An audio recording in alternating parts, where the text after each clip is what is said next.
ADGP Ajith കുമാറിനെ ഇന്ന് vigilance ചോദ്യം ചെയ്തു. കുറേ നാളുകളായി നമ്മൾ അദ്ദേഹത്തെ പറ്റി കേട്ടുകൊണ്ടിരിക്കുന്നു. ആരോപണത്തിൽ പുറത്താണ് അദ്ദേഹം സഞ്ചരിക്കുന്നത്. അദ്ദേഹത്തിനെ കുറേ നാളുകളായിട്ട് സസ്പെൻഷനിൽ നിർത്തിയിരിക്കുകയാണ് മുഖ്യമന്ത്രി. ഈ അനധികൃത സ്വത്ത് സമ്പാദനത്തിൽ നിന്ന് അദ്ദേഹത്തിൻ്റെ സ്റ്റേറ്റ്മെൻറ്റ് കൊടുത്തപ്പം അദ്ദേഹം അത് ടോട്ടലായിട്ട് നിഷേധിച്ചു. അദ്ദേഹത്തിന് വന്ന പണത്തിൻ്റെ സ്റ്റേറ്റ്മെൻറ്റ് കൊടുത്തു എന്നാണ് പറയുന്നത്. അതിനൊന്നും യാതൊരു അനധികൃത സ്വത്തുമില്ല.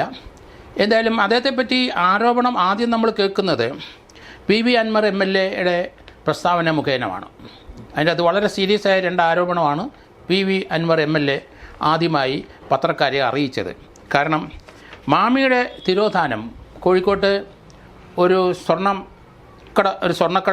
ബിസിനസ്സും അതുപോലെ റിയൽ എസ്റ്റേറ്റ് ബിസിനസ്സുകാരനാണ് മാമി. അയാളെ വീട്ടിൽ നിന്ന് വിളിച്ചുകൊണ്ട് ആരോ പോയി ആ വീടിനടുത്ത് 2 കിലോമീറ്ററിനുള്ളിൽ അദ്ദേഹം അവസാനമായിട്ടുള്ള ഫോൺ കോൾ നോക്കുമ്പം അവിടെ ഒരാളുമായിട്ട് സംസാരിച്ച് പിന്നെ ഡിസപ്പിയർ ചെയ്തു. വർഷങ്ങളായി ഈ കേസ്. ഇത് ADGPയുടെ ഇടപെടൽ കൂടി ഈ കേസിൻ്റെ അന്വേഷണം എങ്ങുമെത്താതെ പോയെന്നാണ് ആരോപണം. ഇതിനകത്ത് അദ്ദേഹം ഇടപെട്ടുവെന്നും സ്വർണ്ണക്കടത്ത് കേസുകാരാണ് അതിൻ്റെ പിന്നിൽ നിന്നുമാണ് ആരോപണം. എന്തായാലും അതുപോലെ തന്നെ എടവണ്ണ നിധാൻ ബാസിൻ്റെ കൊലപാതകം, അതിനകത്ത് ADGPക്ക് പങ്കുണ്ട്, അല്ലെങ്കിൽ ADGP അതിൻ്റെ പ്രതികളെ സഹായിച്ചു എന്നാണ് വാർത്തകൾ വന്നുകൊണ്ടിരിക്കുന്നത്. ഈ ആരോപണം PV അൻവർ MLA തന്നെയാണ് ഉന്നയിച്ചത്. അതിനോടൊപ്പം തന്നെ അദ്ദേഹം ചില വിജിലൻസ് ആംഗിളിലുള്ള ചില ആരോപണങ്ങൾ ഉന്നയിച്ചിരുന്നു.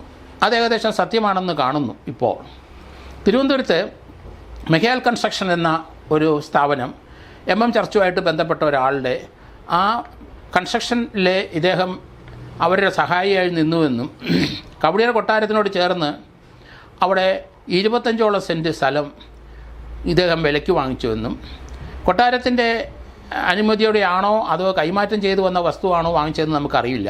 എങ്കിലും അത്രയും വിലപിടിപ്പുള്ള ഏകദേശം സെൻറ്റിന് 30 ലക്ഷം രൂപയെങ്കിലും വില വരുന്ന ഭാഗമാണ് കവടിയാർ കൊട്ടാരവും മറ്റും. അവിടെ അദ്ദേഹം 25 സെൻറ്റ് സ്ഥലം വാങ്ങിച്ചു എന്നാണ്. അതിനുള്ള ഡോക്യുമെൻറ്റും ഉണ്ട്. അവിടെ ഒരു ബൃഹത്തായ ഒരു കെട്ടിടം അവിടെ പണിതുകൊണ്ടിരിക്കുകയാണ്.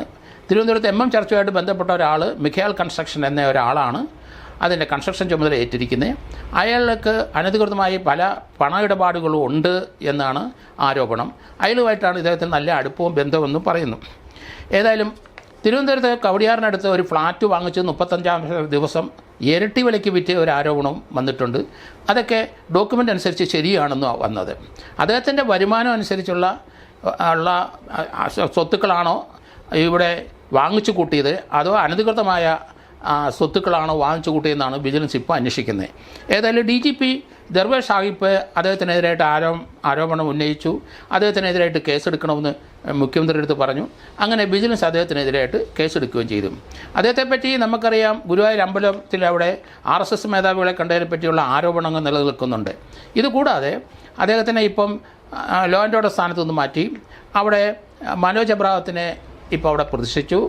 അദ്ദേഹം ലോ ആൻഡ് ഓർഡർ ADGP ആയിരിക്കുന്ന സന്ദർഭത്തിൽ ഒരു പ്രത്യേക 10-60 പോലീസ് ഉദ്യോഗസ്ഥരെ 10-60 പേരെ ഉൾക്കൊള്ളിച്ചുകൊണ്ട് ഒരു ടീമുണ്ടാക്കുകയും അദ്ദേഹത്തിന് ഇഷ്ടമുള്ള രീതിയിൽ അവരെ കൊണ്ട് പ്രവർത്തിപ്പിക്കുകയും അനധികൃത സ്വത്ത് അവരെ കൊണ്ട് സമ്പാദിപ്പിച്ചു എന്നൊക്കെയുള്ള ആരോപണങ്ങൾ പറഞ്ഞു കേൾക്കുന്നുണ്ട്. എത്രത്തോളം വാസ്തവമാണെന്നറിയില്ല. എങ്കിലും അദ്ദേഹത്തിന് വരുമാനം, അദ്ദേഹത്തിന് ശമ്പളം മാത്രമേ ഉള്ളൂ. ആ വരുമാനത്തിൻ്റെ അകത്ത് ഈ വാങ്ങിച്ചു കൂട്ടിയ സ്വത്തിൻ്റെ പരിമിതി നിൽക്കുമോ ഇല്ലയോ എന്നാണ് ഇനി വിജിലൻസ് പരിശോധിച്ചുകൊണ്ടിരിക്കുന്നത്. എന്തായാലും വളരെ സീരിയസ് ആയ ആരോപണം ആണ് അദ്ദേഹത്തിൻ്റെ മേലുള്ളത്. വിജിലൻസിൻ്റെ ആരോപണം മാത്രമല്ല, അദ്ദേഹം 2 ആൾക്കാരുടെ തിരോധാനത്തിൻ്റെ പിന്നിൽ ഒരാളെ തലയ്ക്ക് വെടിവെച്ച് കൊല്ലുകയും മറ്റൊരാളെ കാണാതെ പോവുകയും അദ്ദേഹത്തിനെ ജീവനോടെ ഉണ്ടോ ഇല്ലയോ എന്ന് ഇന്ന് വരെ യാതൊരു വിവരവുമില്ല. ആ 2 കേസിനകത്തും ഇദ്ദേഹം അനധികൃതമായി ഇടപെട്ടു, അനധികൃതമായി സ്വത്ത് സമ്പാദിച്ചു എന്നാണ് പൊതുവായിട്ടുള്ള ആരോപണം. അതുകൊണ്ട് അദ്ദേഹത്തിനെതിരായിട്ടുള്ള നീക്കം ഇപ്പം നടന്നു കഴിഞ്ഞു. അദ്ദേഹവും ചർച്ചുമായിട്ടുള്ള ബന്ധം എന്താണ്? കാരണം അതിനകത്ത് കാരക്കോണം മെഡിക്കൽ കോളേജിലെ ഡോക്ടർ ബെന്നറ്റ് എബ്രാഹവുമായിട്ടും അതുപോലെ അദ്ദേഹത്തിൻ്റെ ചില പാർശ്വവർത്തികളുമായിട്ട് ADGPക്ക് ബന്ധമുണ്ട് എന്നാണ് പൊതുവായിട്ടുള്ള ആരോപണം ഇപ്പോൾ അന്തരീക്ഷത്തിൽ നിലനിൽക്കുന്നത്.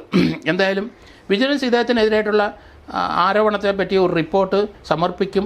അതിനുള്ള സ്റ്റേറ്റ്മെൻറ്റ്, അദ്ദേഹം ബാങ്ക് സ്റ്റേറ്റ്മെൻറ്റും അദ്ദേഹം വാങ്ങിച്ചു കൂട്ടിയ സ്വത്തുക്കളുടെ ഡീറ്റെയിൽസും അതൊക്കെ ലീഗലായിട്ടും അതിനൊക്കെ സോഴ്സ് ഉണ്ടെന്നുള്ള രീതിയിലാണ് അദ്ദേഹത്തിൻ്റെ പ്രസ്താവനകൾ കാണുന്നത്. അതിൽ അടുത്ത ദിവസം ഇതേപ്പറ്റി നമുക്ക് കുറച്ച് കൂടുതൽ വിവരങ്ങൾ അറിയാൻ പറ്റിയേക്കും.